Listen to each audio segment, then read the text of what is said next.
क्या China America से 10 साल आगे चल रहा है? तो चलिए आज की इस इन्वेस्टिगेटिव डॉक्यूमेंट्री में हम आपको लिए चलते हैं चाइना की अंधाधुंध तेज गति से डर करने की भूख की एक जर्नी की ओर, जहां उसने कई क्षेत्रों में अमेरिका तक को चैलेंज कर दिया और इवन कुछ क्षेत्रों में तो यूएसए पर बादशाहत भी स्थापित कर ली है। एक कहानी है विकास, इनोवेशन और स्ट्रेटेजिक प्लानिंग की, जिसे चाइना ने पूरे गुप्त रूप से किया है और इसने चाइना को दुनिया भर में एक नई पहचान दिलवाने में बहुत बड़ी भूमिका अदा की है। तो बिना किसी देरी के चलिए देखते हैं वो 10 कारण जिनकी वजह से हम बोल रहे हैं कि चाइना अमेरिका से 10 साल आगे पहुंच गया है। सबसे पहला, मैन्युफैक्चरिंग। भाई, मैन्युफैक्चरिंग हब की अगर बात हो तो दुनिया में चाइना से बेहतर कोई मैन्युफैक्चरिंग हब तो नहीं है, ये बात तो स्थापित है। चाइना दुनिया का सबसे बड़ा मैन्युफैक्चरिंग पावर हाउस बन चुका है। इसे यहाँ की वास्ट इंडस्ट्रियल बेस और सरकार द्वारा दी जाने वाली अग्रेसिव सपोर्ट से मदद मिलती है। हाल ही में चाइना ने हायर टेक आइटम्स जैसे कि इलेक्ट्रॉनिक्स और रिन्यूएबल एनर्जी कंपोनेंट्स बनाने में भी अपनी कैपेबिलिटी दर्ज कर दी है और इसमें अमेरिका चाइना से बेहद पीछे है। Number 2, infrastructure development. इन्हें बिल्डिंगें बनवा लो, ब्रिजेस बनवा लो, गगनचुंबी इमारतें बनवा लो, महामारी के काल में चंद दिनों के अंदर पूरा हॉस्पिटल खड़ा करा लो, सब में चाइना परफेक्ट है। चाइना का इंफ्रास्ट्रक्चर डेवलपमेंट, जिसमें रोड्स, रेलवेज, एयरपोर्ट्स और अर्बन सेंटर शामिल है, इसका स्केल और इसकी स्पीड कंस्ट्रक्ट करने की कुछ भी बेहद कम कॉस्ट में और बेहद बनाने की जो महारत है, ये चाइना के पास है। और ये सब कुछ पॉसिबल हो पाया है गवर्नमेंट की प्लानिंग, सेंट्रलाइज्ड कंट्रोल और रिसोर्सेज को क्विकली मोबिलाइज करने की क्षमता चलते।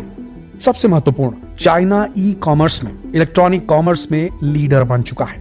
इसकी टेक सेवी पॉपुलेशन और इसका बहुत बड़ा डिजिटल इंफ्रास्ट्रक्चर चाइना को ई कॉमर्स में ग्लोबल लीड रूप में उभार रहा है। कंपनी जैसे कि अलीबाबा, JD.com, इन्होंने ऑनलाइन शॉपिंग, लॉजिस्टिक और डिजिटल पेमेंट में इनोवेशन के साथ रिटेल को ट्रांसफॉर्म कर डाला है, जो ग्लोबली ई कॉमर्स ट्रेंड को सिग्निफिकेंटली इन्फ्लुएंस कर रहा है। अमेरिका के ई कॉमर्स ट्रेंड को भी चाइनीज ई कॉमर्स ने बीट किया है।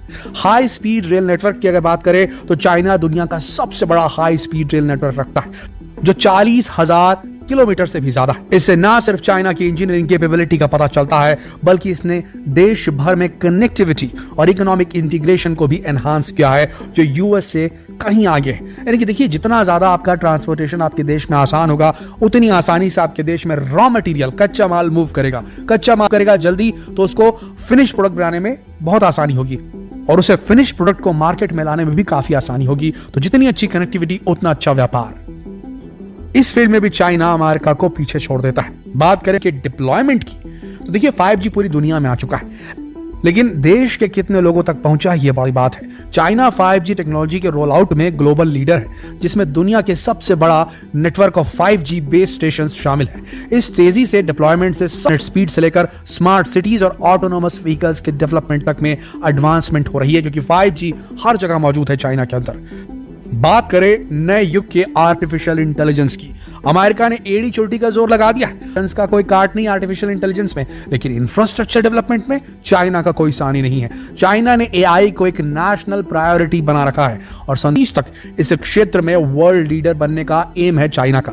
गवर्नमेंट के स्ट्रेटेजिक प्लानिंग, सब्सटैंशियल फंडिंग और AI को वेरियस सेक्टर जैसे कि सिटी और हेल्थ केयर में इंटीग्रेट करने से यह एम्बिशन ड्राइव होता है। यानी कि आप समझ लो, वहां AI को हेल्थ केयर में इस्तेमाल करना है, डॉक्टरों को रिप्लेस करने की बात चल रही है वहां पर AI से। सिक्योरिटी में AI की बात चल रही है, सिक्योरिटी फोर्सेस की जगह AI वहां मॉनिटरिंग करेगा। मतलब कंप्लीटली तो करेगा, लेकिन कितना बड़ा स्टेप है दोस्तों कि एक देश सोच रहा है कि उसकी सिक्योरिटी में AI का बहुत बड़ा इंटीग्रेशन हो, हेल्थ केयर में AI का इंटीग्रेशन हो। तो काफी इनोवेटिव और अग्रेसिव सोच है चाइना की। चाइना की कंपनी जैसे कि अलीबाबा हो गया, टेंसेंट हो गया, बाइडू हो गया, AI रिसर्च और इंप्लीमेंटेशन में फोरफ्रंट में काम कर रही है। जबकि भारत में भी ऐसा हो रहा है, अमेरिका में भी ऐसा हो रहा है, लेकिन जिस गति से चाइना में पैसा डाला जा रहा है इस फील्ड में, वो बहुत बड़ी बात है। बात करें इलेक्ट्रिकल व्हीकल्स की और बैटरी टेक्नोलॉजी की, तो चाइना इलेक्ट्रिक व्हीकल्स के लिए दुनिया का सबसे बड़ा मार्केट है, जिसमें गवर्नमेंट इंसेंटिव्स और टेक्नोलॉजी में सब्सटैंशियल इन्वेस्टमेंट ने बेहद ज्यादा मदद। चाइनीज कंपनीज जैसे कि BYD और CATL EV प्रोडक्शन और बैटरी टेक्नोलॉजी में लीड कर रही है चाइना में, जो global shift towards electric transportation में पाइवटल है। यानी कि पूरी दुनिया जो है वो पेट्रोल डीजल से हट करके इलेक्ट्रिक ट्रांसपोर्टेशन की तरफ आ रही है। यानी ऐसी ट्रक्स, ऐसी बसेस, ऐसी बाइक्स, कार्स जो इलेक्ट्रिकल एनर्जी से चलती है, ना कि डीजल या पेट्रोल से। तो ये इसमें एक बहुत बड़ा ट्रांसफॉर्मेशन आ रहा है और इस पूरी इंडस्ट्री में सबसे ज्यादा बैटरी बनाने वाला देश चाइना बन चुका है, सबसे ज्यादा व्हीकल बनाने वाला देश चाइना बन चुका है और यहां बड़े पैमाने पर लोग मैन्युफैक्चरिंग कर रहे हैं। अगर ईवी टेक्नोलॉजी चाइना से नहीं भी निकली है तो भी जो बड़ी बड़ी ईवी कंपनीज काम कर रही है, इलेक्ट्रिक व्हीकल कंपनी काम कर रही है, वो चाइना में आके अपना प्रोडक्शन कर रही है, कि बहुत बड़ी बात है। ऐसा कम से कम अमेरिका में तो देखने को नहीं मिल रहा। वही बात करें रिन्यूएबल एनर्जी की, क्योंकि दुनिया अब समझ चुकी है कि क्लाइमेट चेंज हो रहा है, कार्बन एमिशन हो रहा है और कार्बन एमिशन की वजह से, पोल्यूशन की वजह से जो ग्लोबल वार्मिंग बढ़ रही है, धीरे धीरे धरती गर्म हो रही है। तो अब इस प्रकार के एनर्जी सोर्सेस की तरफ जाना होगा जो क्लीन, ग्रीन और रिन्यूएबल एनर्जी हो, जिसे बार बार इस्तेमाल किया जा सके, जिससे कोई पोल्यूशन ना हो, नेचर को, कुदरत को नुकसान ना हो। तो इस फील्ड की अगर बात करें रिन्यूएबल एनर्जी की, तो चाइना सोलर पैनल और टरबाइन का दुनिया का सबसे बड़ा प्रोड्यूसर और कंज्यूमर भी है।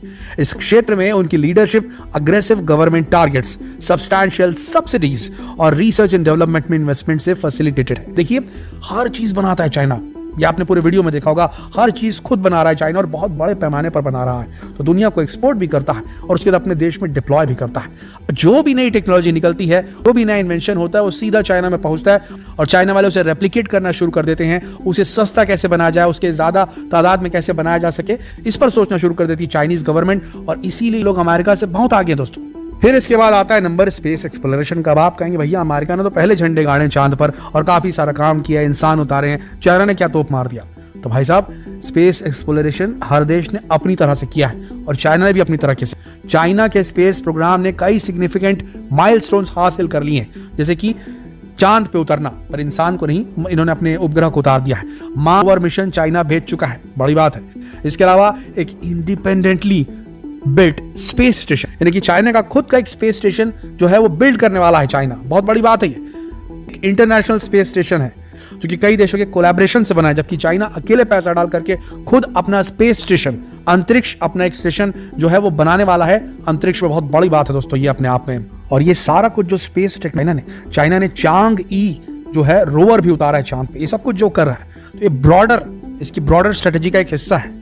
2030 तक ये मेजर सुपर पावर बनना चाहता है, मेजर स्पेस सुपर पावर बनना चाहता है, ये उसकी लक्ष्य में शामिल है दोस्तों। तो इन क्षेत्रों में चाइना का अप्रोच अक्सर जो सरकार की जो इनिशिएटिव है उसकी वजह से, और सिग्निफिकेंट फाइनेंस सोर्सेज, जो पैसा बहुत है वहां पर, और गवर्नमेंट बॉडीज और प्राइवेट सेक्टर के बीच हाई डिग्री ऑफ कोऑर्डिनेशन है वहां पर। एक तो वहां पर डिक्टेटरशिप है ऑलमोस्ट, तो हर चीज एक लाइन से चरमबंद चलती है। तो गवर्नमेंट बॉडी हो गई, प्राइवेट सेक्टर हो गया, इसके बीच में बहुत अच्छा कोऑर्डिनेशन है, तो जिससे काम बहुत जल्दी होता है, रैपिड डेवलपमेंट होता है, टेक्नोलॉजी